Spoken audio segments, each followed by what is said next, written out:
I debated on whether or not to do this video, to be honest with y'all, but I really do think that it's a conversation worth having. So I'm going to show y'all the clip real fast, and then we can talk.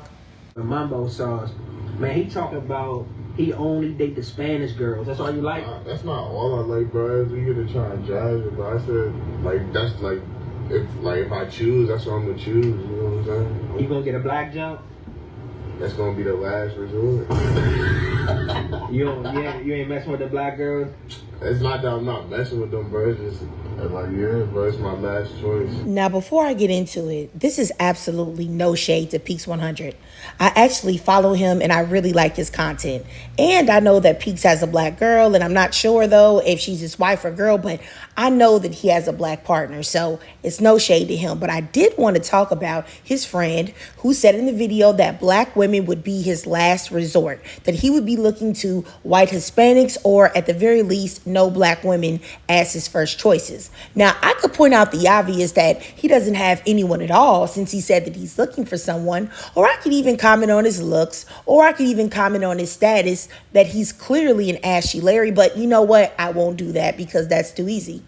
I'll just say that there is a problem in the black community with black men and the way that they are so proud to claim that they don't value the women in their community. And then in the same breath, they will talk about how black women don't respect them or black women have attitude problems. And I wonder if these men ever stop to think that a lot of black women in the way they speak or the way they deal with black men may be directly connected to the fact that they very publicly devalue us as black women.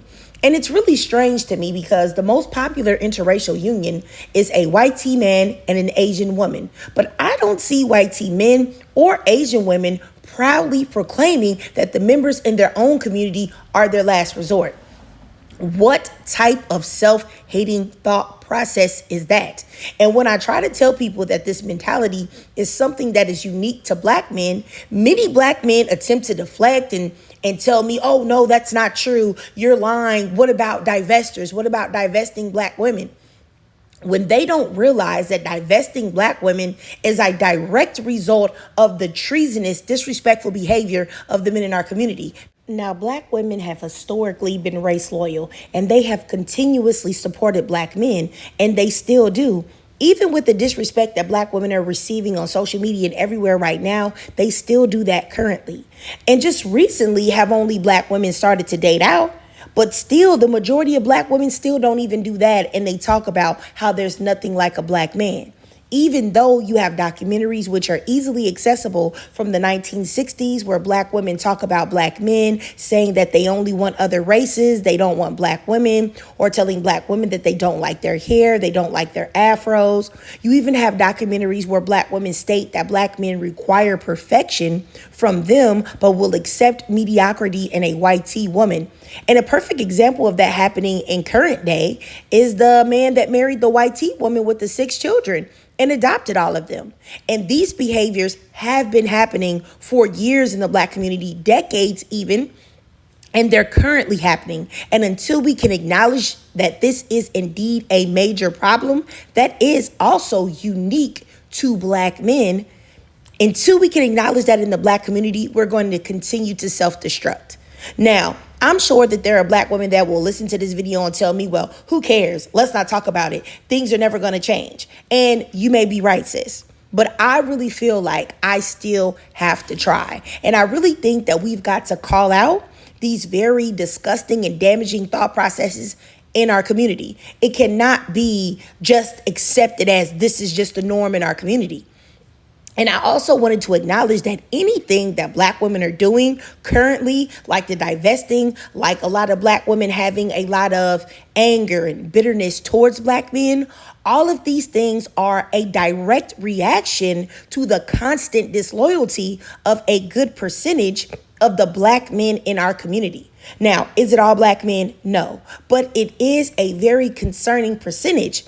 And I feel like it's also able to go on because the black men that are not like that, they don't do enough in shaming the black men who think like this, who have this type of internalized self-hatred. Because make no mistake about it, this man should absolutely be shamed. This is self-hatred in its purest form. Internalized self-hatred, misogynoir, you name it. It's all of it. And what's even more crazy is a lot of times the black men that think like this, they are brown or dark-skinned with unambiguously black features. And they hate themselves and their blackness, and they seek non-black women to erase themselves and that blackness that they hate and are disgusted by, which is the reason why they have so much hatred towards black women, because they represent what they hate about themselves. Now, I've said this before and I'll say it again. I'm not quite for sure why a lot of black men have this type of thought process, or why they are so proud to tell the world that they have been indoctrinated by white supremacy, but they wear it like almost like a badge of honor, and it's really disturbing to say the least. Like I said before, I only see this type of behavior, proud to say that you hate yourself, proud to say that you want to erase your blackness, proud to say that other races of women are better than you and what you can create. I find it to be completely odd, and I only see this behavior in black men. But you know what? Maybe we can get deeper in that if you guys are interested in this particular topic. I don't know, because maybe I'm just wasting my time. But even if I am, I still feel like it's worth the conversation. You know what I mean? At the end of the day, if you want to be jaded about it, we can just say, well, it's content. Okay? But anyway, if you watch this video in its entirety, I really do appreciate you, truthfully.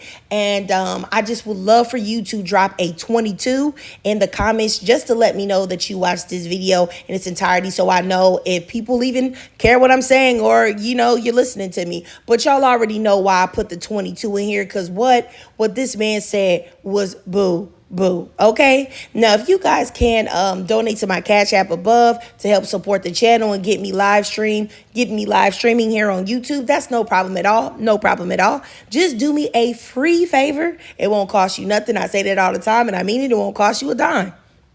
Just subscribe to my YouTube, hit the notification bell so that you don't miss any of my new uploads. And also, if you could slide on over to TikTok and follow me there, I'm on the road to 10K. And also, if you want to talk to me in real time, or you want to hear me speak in real time, because I live stream a lot over there. So, and it's also, most of the time when I'm talking over there, it's something controversial, and you'll be entertained at the very least. So please follow me over there on TikTok. And you know what? As usual, all I want you guys to do is drop your thoughts, comments, and feelings down below.